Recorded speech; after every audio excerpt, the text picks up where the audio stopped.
I think the best way in modern terms to describe this pictorial language that was lost because the Hebrew language was recreated, right? And that's another part of history that people just don't even realize. I didn't know that until I was in Jerusalem, and I have every reason to have known that, except when people told me. They're like, it's actually a fairly different language. I'm like, oh wow, okay.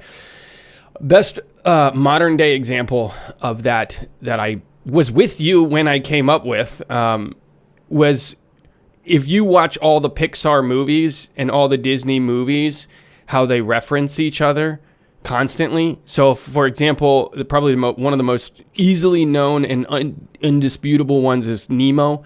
Finding Nemo, when he first wakes up in the tank, he looks around, he sees the ball, and I believe Buzz Lightyear from Toy Story, right? Now, because I know and I've seen Toy Story, I know, oh, that's a reference to Toy Story within context.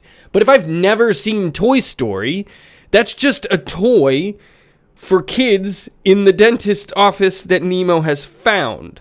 Okay? But if I understand the context in the pictorial language, because I've seen the chain of events culturally of the 90s, the cultural the cultural implications of Toy Story coming out and how marvelous and huge and crazy it was. And then later I see Finding Nemo, and now I see these toys. I see what they're doing there. The little Easter eggs that they put in there, right? I could go on and on and on and on and on. And there's like literally entire industries based on the Easter eggs within the Marvel's movies, within the Pixar movies, within the Disney movies, right? Like there's a theory that Elsa from Frozen's parents are actually the same as Tarzan's parents, and you can see the pictures. But again, I'm only even understanding these references because culturally it at the time it's losing favor, but it was so relevant of how Pixar took the world by storm, and Disney's movies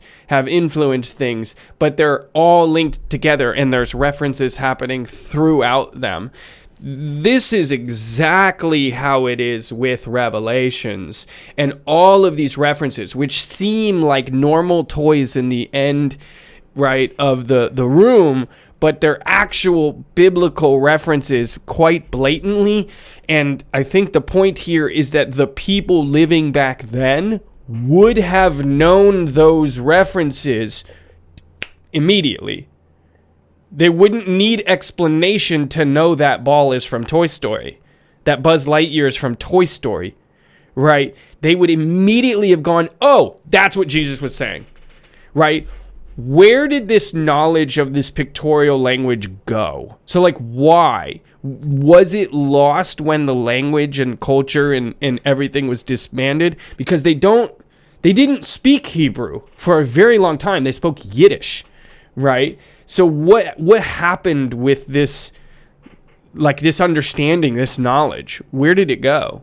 So there were a couple of more. There was another uprising, in Israel, Jerusalem, I think, around 126 AD, something like that. And after that, a lot of the Jewish Christians got lumped in with them. And so knowledge began to be lost because the church kept going more and more towards the Gentiles leading the church.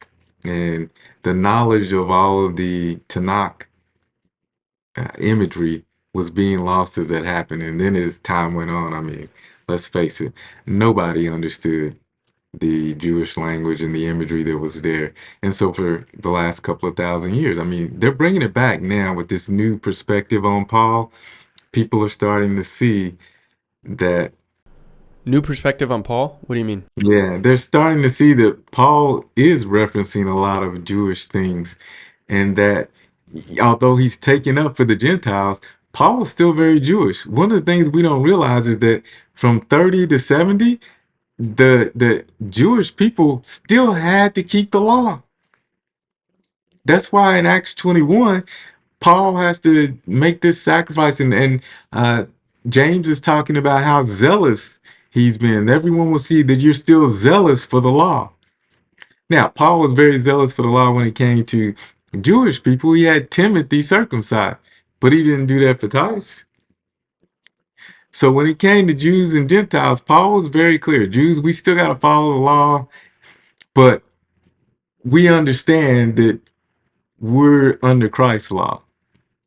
But for now, because we're in this already but not yet phase, we still have to adhere to the law.